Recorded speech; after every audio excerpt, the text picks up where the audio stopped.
Hey, it's Michelle Cederberg with your weekly Work-Life Recharge. It's February, which means it's Love Month. And an opportunity for me to ask you an important question. Do you love your life? Do you love your life? Just think about that for a moment. I hope the answer is yes, and I also know that life, and the grand task of loving it, is full of many variables that make that answer, well, complicated. So let's focus on a few key areas that, when working well, make life a whole lot easier to love. People, personal health, purpose, play, and prosperity. The 5 P's of my Work-Life Rethink are a starting point for upping how much you love your life. Do you love the people in your life? Do you love your level of health? Do you love the work you do or feel like you have a purpose you're living for? Do you have enough fun and downtime and enough money to do what's important to you? In fact, what's important to you? I know what you're thinking. Why all the questions? Why? Because I believe we don't ask ourselves enough of them. If the goal is to say, I love my life, and say it with certainty about all the important parts of your life, then once in a while you've got to pause. Take an inventory, ask yourself a few important questions, and maybe rethink a thing or two. Many of us will spend more time planning what we'll make for dinner than on what we want out of life. How'd John Lennon put it? Life's what happens when you're busy making other plans. So today, I want to help you get off of autopilot and get clear about the direction you truly want to travel on this amazing journey. In each of the 5 P's, I ask you to think about what you're going to keep, toss, change, and explore.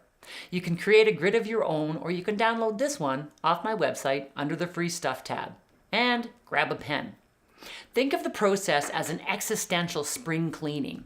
How good would it feel to roll up those sleeves and sort through the clutter and get clear about what's worth keeping? First off, what's working in all of these areas? What do you want to keep? I always suggest starting here because your keep pile is a reminder of everything that's working well in your life. It's your gratitude pile, the parts of your life that you love and are proud of. Have fun with this one and don't underestimate the importance of all that good stuff. Next, look at the habits and hangers-on that you probably need to get rid of in your life. And yes, the toss pile can include people, though it's more about toxic relationships than your kids, for example, no matter how much they drive you crazy sometimes. It's the bad habits like skipping breakfast, smoking, spending unnecessarily. Toss them. It can include things that no longer fulfill you, limiting beliefs that are holding you back, someone else's plans for you. Get rid of them. Now, the toss list can be scary and liberating at the same time.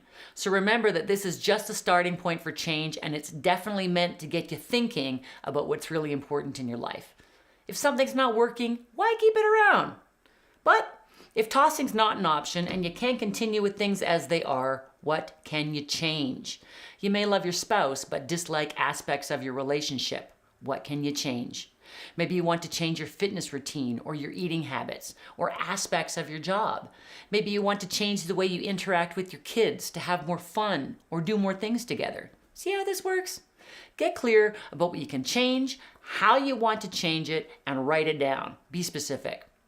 And finally, and this can be a fun one if you're open to it, in each of these areas, what can you explore to add a bit more love to that part of your life?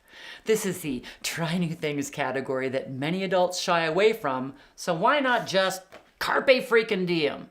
With people, maybe you and your spouse want to try a new activity together or explore regular date nights. Under personal health, perhaps you can explore a new fitness class or a cooking class. You could explore courses for work or volunteer opportunities that would boost your purpose. Take an improv class or an art class for play or a money management class for prosperity. And I realize that this kind of work-life spring cleaning may feel a bit overwhelming, but it can also be very freeing if you give yourself permission to shake things up and do things differently.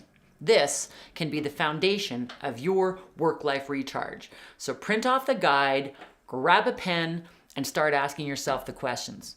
Until next time, I'm Michelle Cederberg, encouraging you to keep, toss, change, and explore in the quest for just a little more. It's the first step to being able to say with absolute certainty, I love my life.